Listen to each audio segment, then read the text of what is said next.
என் கிருபை விட்டு செய்யாது விலகாது என்று கட்ட சொல்ற. ஹalleluya. வாசிக்கலாம். 54:10. மலைகள் விளையினால் பருவ நிலை பெயர்ந்தால் என் கிருபை விடாமல் இருக்கும், என் சமாதான உடன்படிக்கை நிலை பெயராமல் இருக்கும். ஹalleluya என்று தேவன் சொன்னார்.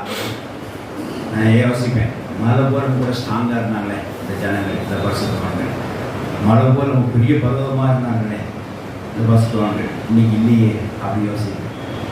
கட்ட சொல்ல வார்த்தை தான், அந்த மலை போல இந்த பருவம் நிலை பெயர்ந்து உடஞ்சி போனேன், என் கிருபை அவன் கூட இருக்கும் அப்படின்னா. ஹalleluya. அப்படியே திடமாயிட்டேன்.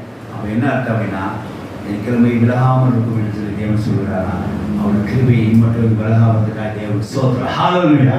ஆமாம், அந்த பக்தன் தாவீது அதான் சொன்னார், என் ஜெபத்தை தள்ளாமலும் என் கிருபையும் எனக்கு நீங்கள் அளித்த கிருபையும் என்னோட விலக்காமல் தேவனுக்கு ஸ்தோத்திரம் என்று சொல்லி